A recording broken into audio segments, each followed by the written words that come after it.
Olá, pessoas! Essa é mais uma aula da disciplina de Biologia 3. Nessa aula de hoje será a revisão para a prova de segunda-feira. Então, dentre os assuntos que estudamos na Biologia 3, tivemos uma aula sobre revisão sobre as células. Tivemos aí a respiração celular como um todo, dividida em 3 etapas, onde eu inicio com a glicólise, dou continuidade com o ciclo de Krebs e termino com a cadeia respiratória. Lembrando que a gente divide para que facilite o estudo, porém elas funcionam em conjunto.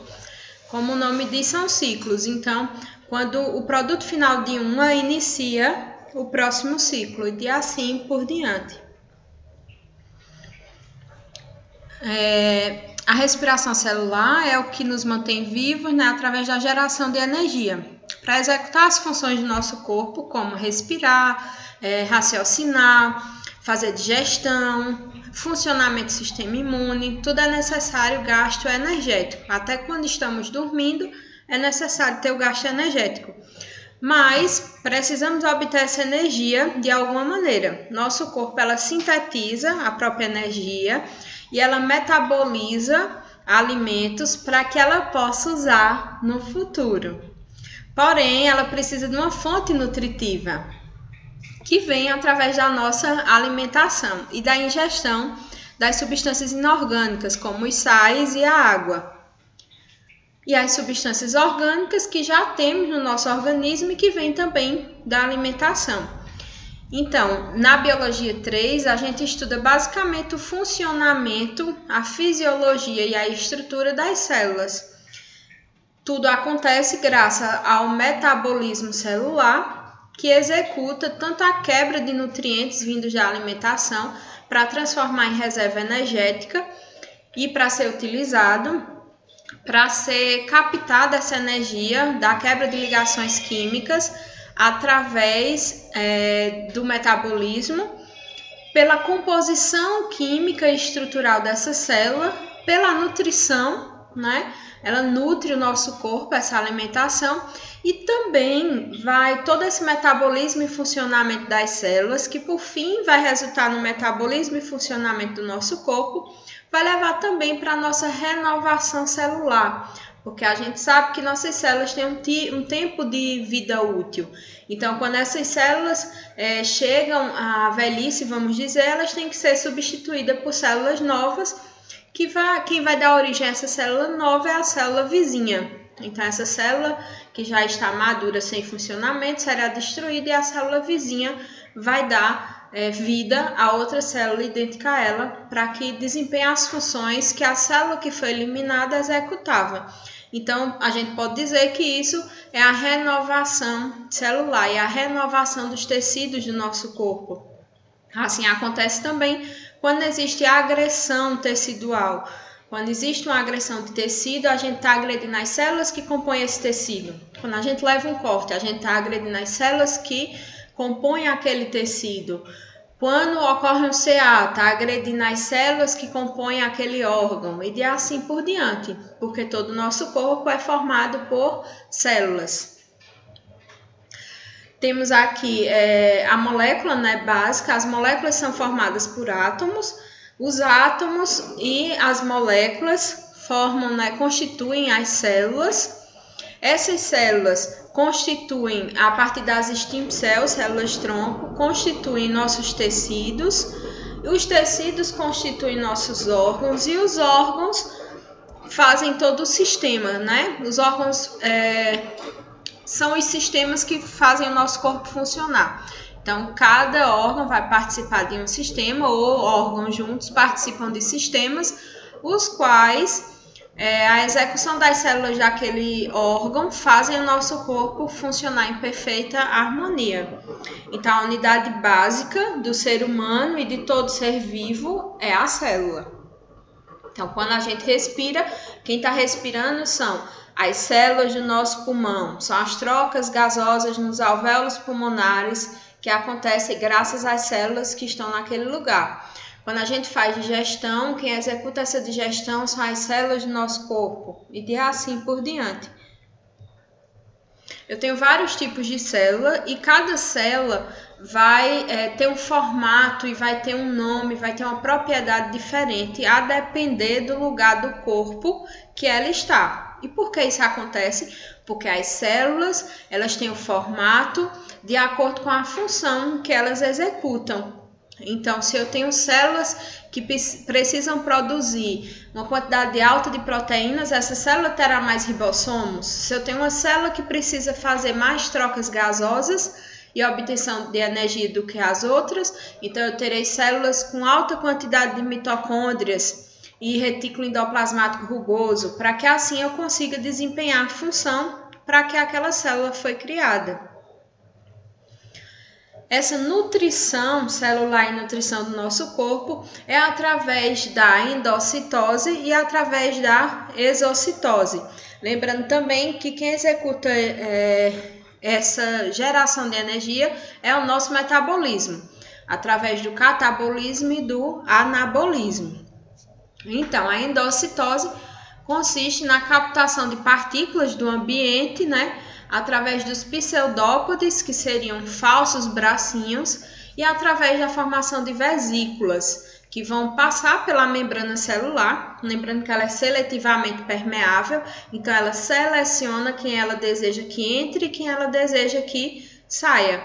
Esse processo de endocitose acontece tanto para partículas sólidas como para partículas líquidas. Se eu tenho um processo desse de englobamento da célula e esse englobamento ela está realizando com partículas líquidas, eu tenho uma endocitose com pinocitose, porque a pinocitose é a endocitose de partículas líquidas. Já se eu estou com partículas sólidas, eu terei a fagocitose. Então, esse processo de englobamento de partículas, tanto líquidas como sólidas, a gente chama de endocitose.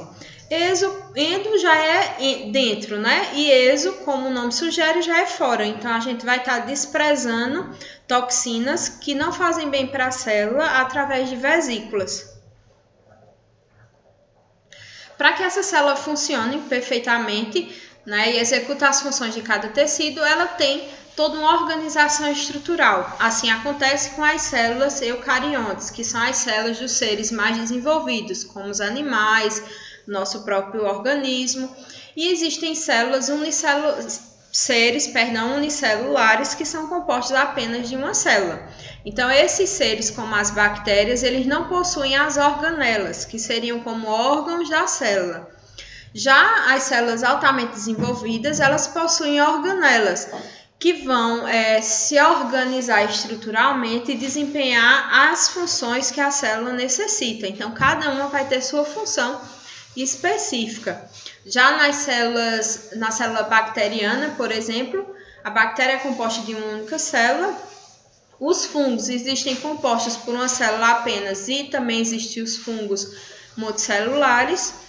Porém, a estrutura não é tão organizada e complexa como a nossa. Por exemplo, nas bactérias não possuem organelas e o material genético vai estar disperso no citoplasma, sem ter um núcleo estruturado, sem ter ribossomos para gerar os RNAs e fazer toda a organização estrutural. Então, os componentes celulares, que são as organelas, são as células, as organelas, as reações químicas que acontecem, as estruturas e moléculas químicas e também as moléculas catalisadoras, as moléculas que são carregadores de energia, como no caso o ATP, o NAD e o FAD, todos eles juntos é quem executa, são efetores fisiológicos, porque executam as funções.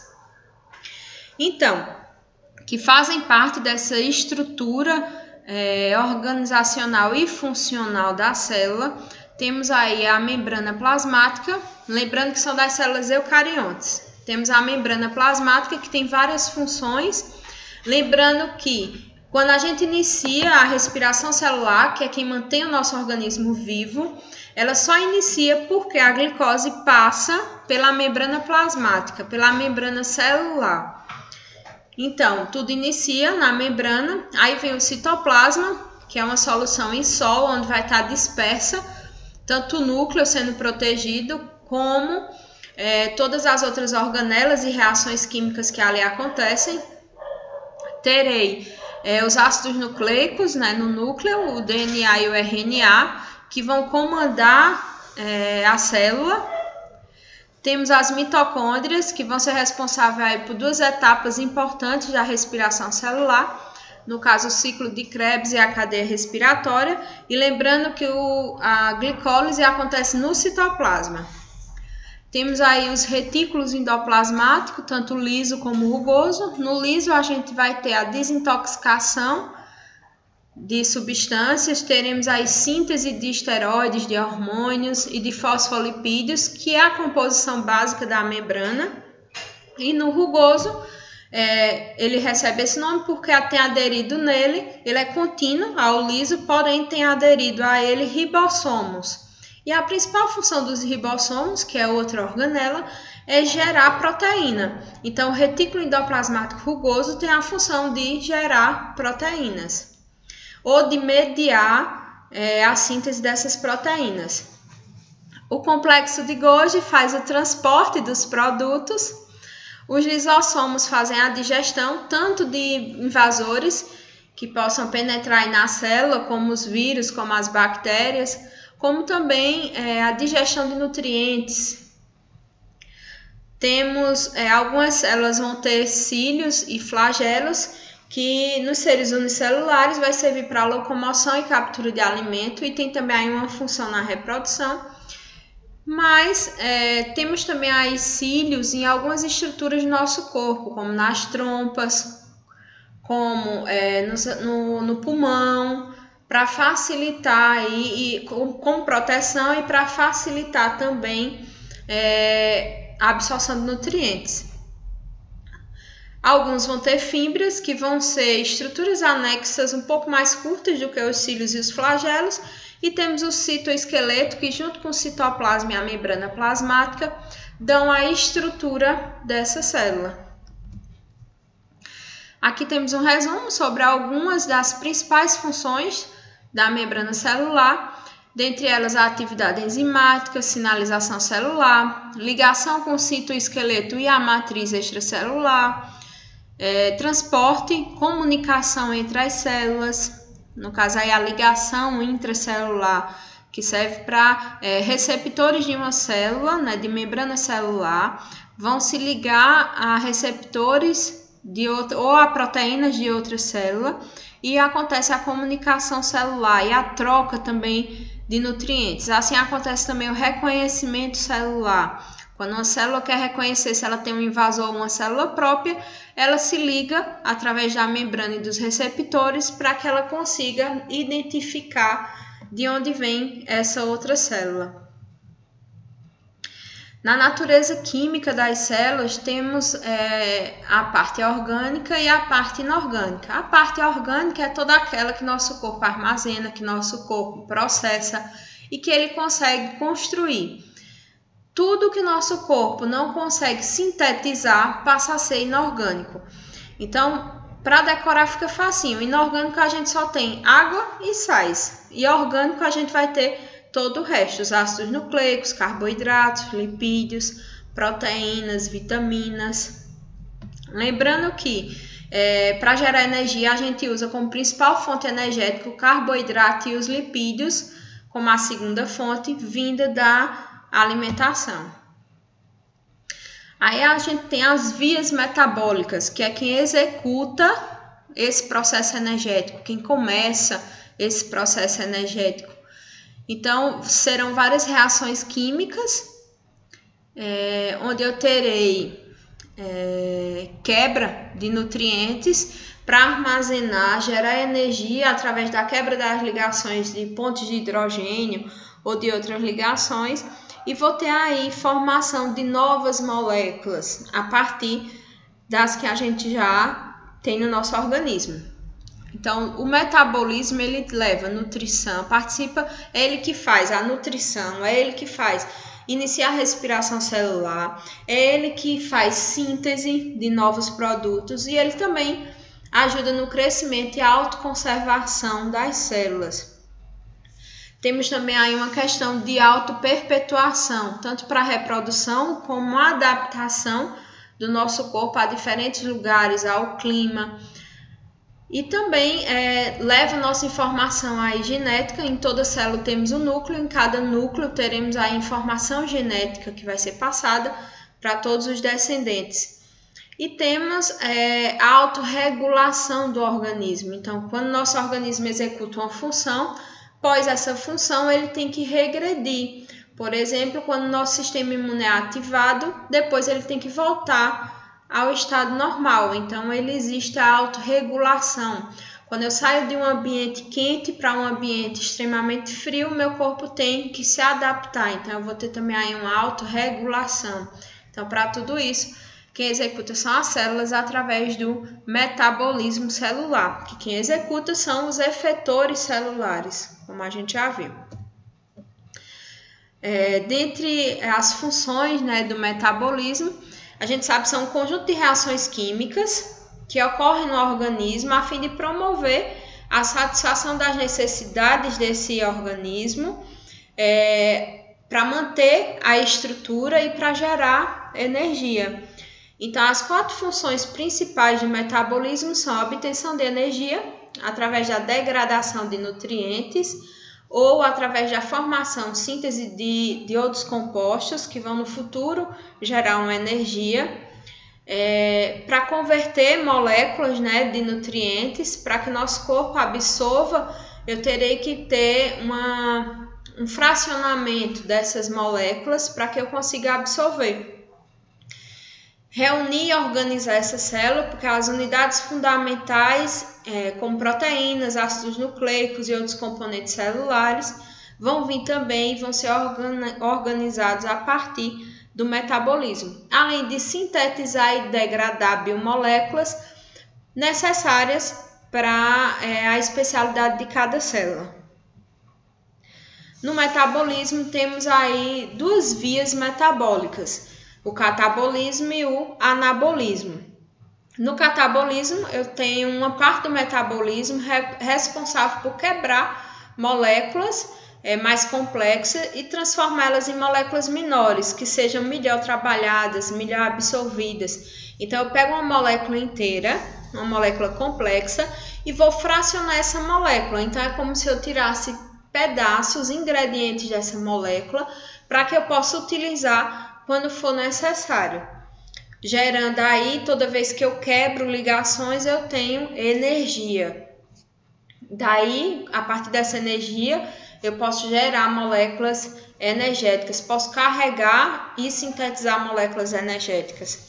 E eu tenho a outra via, que é o anabolismo, onde eu tenho aí síntese de moléculas complexas a partir daquelas simples que aconteceram através do catabolismo. Então, eu pego moléculas grandes, vindas de alimentação, quebro elas, fraciono, para depois eu ter ingredientes para utilizar e gerar outras moléculas necessárias ao meu corpo. É por isso que nosso corpo sintetiza várias moléculas que ele necessita, porque ele tem uma reserva dessas moléculas e de moléculas menores, menos complexas, que geram outras.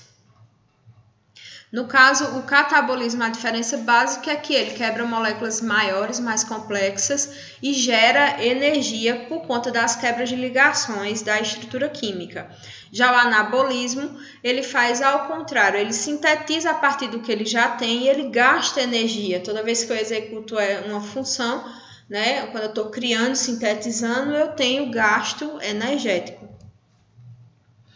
Temos aí o metabolismo basal, que é a energia mínima necessária para o nosso corpo se manter em equilíbrio, para ter o bombeamento do sangue, um bom funcionamento da respiração, um bom funcionamento das sinapses dos neurônios e de aí por diante. Então, isso vai depender, esse metabolismo, da idade, do sexo, se é homem, se é mulher, se é criança, se é idoso, da área de superfície de atuação, do nível de atividade que eu estou executando, se é uma atividade mais complexa, que requer mais gasto energético, se é uma atividade mais simples. Tudo isso aí eu vou ter uma regulação desse metabolismo. Como principal fonte energética do nosso corpo, temos aí a molécula de ATP, uma adenosina ligada a 3 fosfatos, por isso do nome ATP, da sigla ATP. É uma adenosina, T de tri e P na tabela periódica é o elemento fosfato, que é um elemento rico como fonte energética. Então, eu terei uma adenosina ligada a 3 fosfatos. Temos também a molécula de ADP, que seria um D de 2, difosfato. E temos a monofosfato, que seria uma molécula apenas, uma estrutura apenas de fosfato. Então, um radical fosfato seria monofosfato, 2 seria difosfato e 3 trifosfato. O ATP é a molécula mais carregada energeticamente do nosso corpo. É por isso que a respiração celular gera muito ATP, porque ele é vital para o nosso organismo desempenhar todas as funções. Então, quando eu estou realizando atividade física, eu estou aí consumindo energia acumulada do ATP. Quando eu intensifico essa atividade, minha reserva energética vai ser pouca para suprir. Daí, então, começar a utilizar os lipídios, que são armazenados em forma de gordura no nosso corpo, como fonte energética. Então, a gente emagrece quando executa as atividades, porque eu executo uma atividade além do que o meu corpo tem de energia, e para isso ele usa a gordura como fonte de energética, né? Fonte para se gerar energia, e daí então, através da respiração celular, essa gordura é eliminada através de CO2 pela respiração celular e transformada em forma de energia, de moléculas energéticas. Moléculas energéticas a gente tem o ATP como principal, o NAD e o FAD. Diferenças entre elas: tipos de radicais energéticos, né? Tipos aí de elétrons. Tenho também a intensidade de carga elétrica. O ATP é a mais potente e a energia dela vem do fosfato. Já o NAD e o FAD, a energia vem do hidrogênio, que é uma molécula carregada positivamente. Então, eu terei aí o NAD e o FAD como moléculas precursoras. Através do NAD e do FAD eu posso gerar ATP. Então, a principal é o ATP, mais fraquinho um pouquinho que ela o NAD, mais fraquinho que o NAD e o FAD, que vão ser gerados aí no ciclo de Krebs e na cadeia respiratória, e o NAD também, junto com o ATP, na glicólise. Então, o ATP é uma molécula energética formada por uma adenina com um radical de ribose ligada a 3 grupamentos de fosfato. No caso, se for ADP ou monofosfato, seria o mesmo processo, porém ligado a 2 e a 1 radical de fosfato, grupamento de fosfato. Acontece aí a fosforilação na respiração celular, que é quando a gente, principalmente na inicial, no citoplasma, que é quando também no final na cadeia, quando eu estou mexendo com fosfato. Toda vez que eu falar em fosforilação, eu vou estar utilizando aí fosfato. Eu tenho uma fosforilação a nível de substrato no citoplasma, que acontece através da glicólise. É uma via anaeróbica, ou seja, sem presença de oxigênio. Isso a gente tem em comum com as bactérias, porque eles também fazem glicólise, justamente não fazem as outras, como fazemos o ciclo de Krebs e a cadeia respiratória, porque eles não sintetizam, eles não conseguem trabalhar com oxigênio como o nosso corpo consegue. Então, eles só fazem glicólise. Então, o que a gente tem em comum com essas outras células a nível de energia, é a glicólise. Depois, o nosso corpo faz a fosforilação oxidativa, também conhecida como cadeia respiratória, e tem a fase preparatória para ela, que é o ciclo de Krebs, onde acontece na membrana interna das mitocôndrias, na matriz e na crista mitocondrial. Ambas, tanto o ciclo de Krebs como a cadeia respiratória, são processos aeróbicos, ou seja, com a presença de oxigênio. Então, vamos fazer um resumo sobre as 3 etapas que fazem acontecer a respiração celular. Na primeira etapa, eu tenho aí a glicólise, que, como o nome sugere, é a lise, a quebra da molécula de glicose, que foi transformada através do metabolismo dos alimentos que a gente consome ou da fonte de armazenamento de carboidratos e lipídios do corpo, e ela entra dentro da célula. Quando essa molécula de glicose passa pela membrana celular, aí começa a preparação para a glicólise, onde a primeira etapa da via glicolítica ou glicólise é a fixação de um fosfato, que vai ser pego esse fosfato de uma molécula de ATP que estava dispersa no citoplasma, eu vou e colo ele na glicólise. Para que eu faço isso? Para que a glicose não consiga sair de novo de dentro da célula. Bem, se ela é uma fonte energética que meu corpo necessita, é vital para o meu corpo, essa glicose se manter dentro da célula para executar a respiração celular, como a membrana é seletivamente permeável, eu não poderia deixar que ela saísse. Então, para que ela fique em cárcere privado, dentro da célula, a gente prende uma molécula de fosfato a ela, a molécula de glicose. Daí, então, ela vai ficar presa dentro da célula, por conta das diferenças de cargas elétricas entre a membrana e a molécula de glicose carregada com fosfato. Então, moléculas opostas se atraem, moléculas iguais, elas vão se repelir. Então, essa molécula de glicose não consegue mais sair de dentro da célula enquanto estiver presa a ela o fosfato. Então, a primeira reação que acontece na glicólise, das 10 etapas, a primeira acontece para manter a glicose presa dentro da célula. Como é que nossa célula faz isso? Prende a essa glicose uma molécula de fosfato. De onde veio essa radical fosfato? Veio de um ATP que estava livre e disperso no citoplasma dessa célula. Então, a glicólise entra uma molécula de glicose. Ao final das 10 reações, eu terei aí moléculas de ATP geradas, terei NAD e terei o ácido pirúvico ou piruvato, que vai dar aí início à preparação para o ciclo de Krebs. Então, o produto final de uma inicia a próxima etapa. O ciclo de Krebs, eu vou ter o piruvato que veio da glicólise e vai ser transformado em ácido cítrico. E no final desse ciclo eu terei de novo o ácido oxalacético, que vai dar todo o início novamente ao ciclo de Krebs. Acontece na matriz mitocondrial, é uma via aeróbica com presença de oxigênio.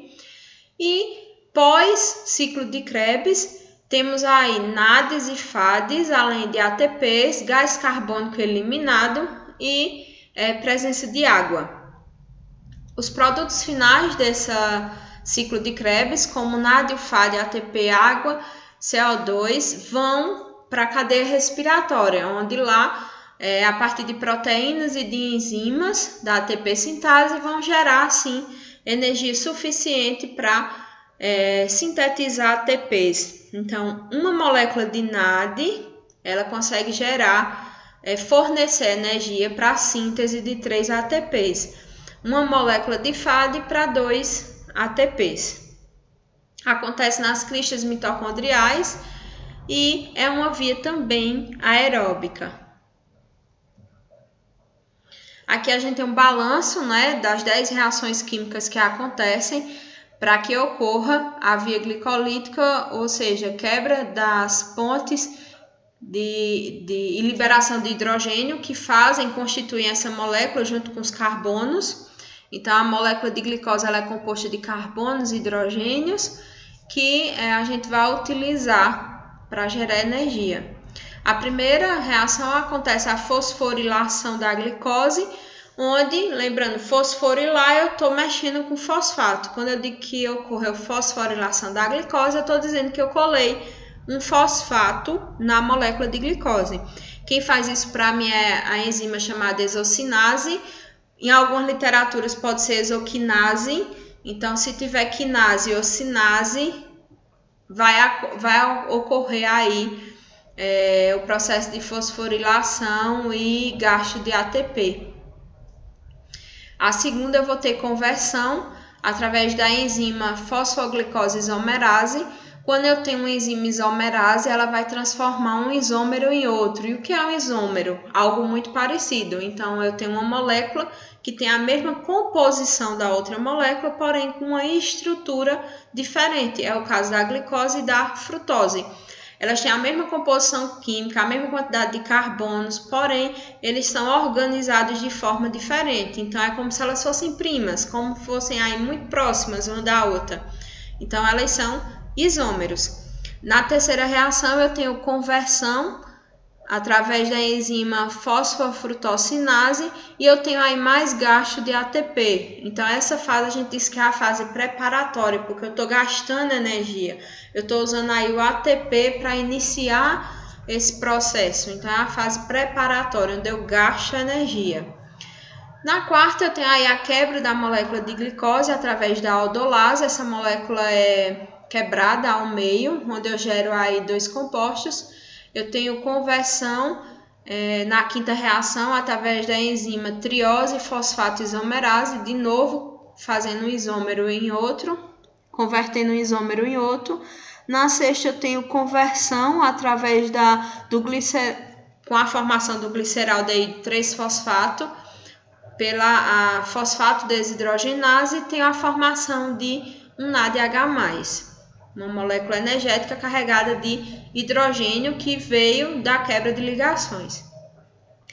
Eu tenho aí na sétima reação a conversão, que acontece através da fosfogliceratocinase e formação de mais um ATP. Tenho, no caso aí, o primeiro ATP formado. Na oitava, eu tenho a mudança da posição do grupamento fosfato, no caso aí o fosfato inorgânico, né, que é carregado com pouca energia, e eu tenho que transformar ele em um fosfato potente para que ele gere um ATP. Então, eu mudo ele de posição, e essa mudança acontece para que ele fique próximo da molécula de oxigênio na estrutura. Como o oxigênio é negativo e o fosfato também, essas moléculas não vão conseguir, essa estrutura não vai conseguir ficar próxima um radical do outro, porque cargas elétricas iguais se repelem. Então, esse fosfato vai ser arrancado, vai ser jogado fora dessa molécula e ele vai formar aí outro ATP, que acontece na décima reação. Na nona reação, eu tenho desidratação, ou seja, perca de uma molécula de água através da enzima enolase. E na décima, eu tenho a formação do ATP, que acontece pelo fosfato inorgânico, que agora é um fosfato rico, através de uma enzima piruvato-sinase. Então, eu tenho 10 reações químicas. E qual a principal função da glicólise? Quebra e reorganização dessa molécula de glicose para me gerar dois ácidos pirúvicos no final, além de ATP e de NAD. Então, me gera energia, né, através das moléculas energéticas e tem a síntese aí duas moléculas de piruvato, que vão iniciar a próxima etapa, que é o ciclo de Krebs. O ciclo de Krebs, como principal função dela, temos a função de estender a extração energética. Eu poderia pegar essa molécula de piruvato, quebrar todas as ligações químicas e gerar algumas moléculas aí de ATP de uma vez só. Porém, essa energia seria perdida, dispersa, porque nosso corpo não conseguiria absorver toda ela de uma vez só. Então, a gente vai quebrar essas ligações aos poucos, para que cada vez que aconteça a quebra, a gente consiga resgatar toda a energia dessa quebra de ligação. Então, o ciclo de Krebs é um conjunto de reações químicas com transformação de novos compostos a partir da molécula de piruvato, que veio aí da glicólise, produto final da glicólise, com a finalidade de estender a extração de energia da molécula de glicose e liberar, consequentemente, moléculas de gás carbônico, de CO2, gás carbônico e calor, como fonte energética. Aqui temos o desenho, né, estrutural aí do ciclo, aí reações que acontecem no ciclo de Krebs. Lembrando que aí são as principais reações. De uma reação para outra, eu tenho várias outras inclusas aí, porém, vamos ver só as essenciais. No ciclo de Krebs acontece principalmente descarboxilação, ou seja, quebra de ligações e liberação de carbono através do gás carbônico. Então entra o piruvato estava no citoplasma, onde ele foi gerado, onde aconteceu a glicólise, e para dar continuidade aí ao ciclo de Krebs, ele tem que entrar dentro da mitocôndria, porque dentro da mitocôndria eu vou ter oxigênio, e para executar as próximas etapas eu necessito de oxigênio. Então a molécula de piruvato vai passar pela membrana da mitocôndria, que é a organela responsável pela respiração celular. Quando ele entra, quando o piruvato passa pela membrana aí da mitocôndria, ele vai encontrar a coenzima A, que é uma enzima ligada à vitamina A. E quando o ácido pirúvico encontra ela, essa enzima, como a gente já sabe, acelera as reações, faz tudo acontecer mais rápido. Então o piruvato vai querer se ligar nela.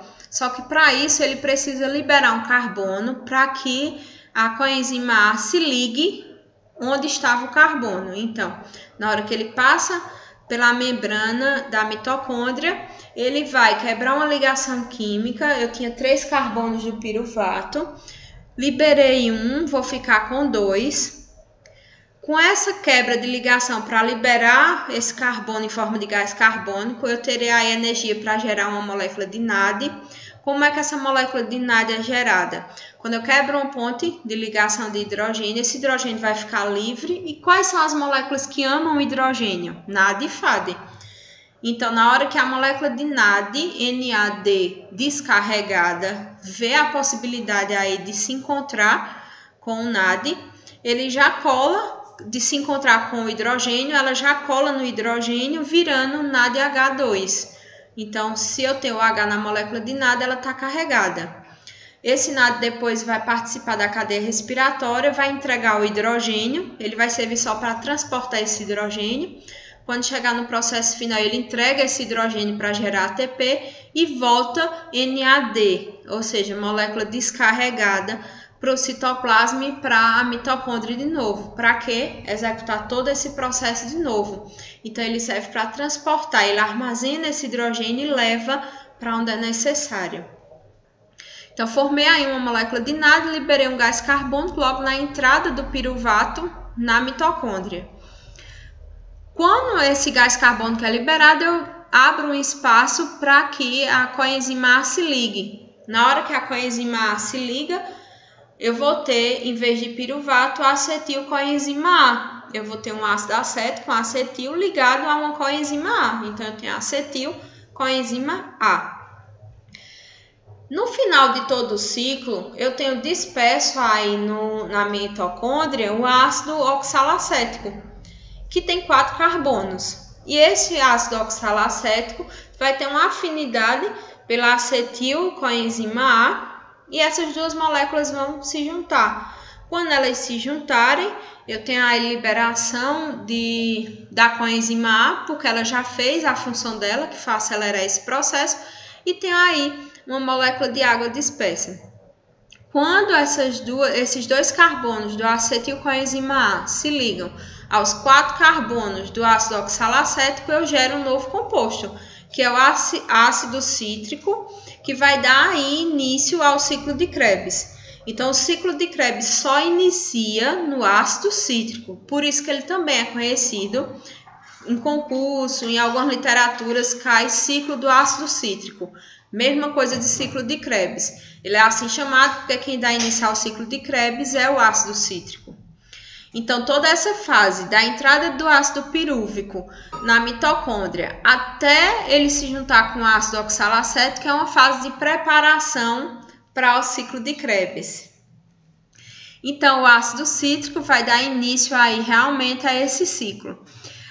Daqui por diante eu vou ter quebra de ligações para transformar em energia. Então, eu tenho aí 2 carbonos do acetilcoenzima A que se ligou a 4 carbonos do ácido oxalacético e forma o ácido cítrico, que tem 6 carbonos.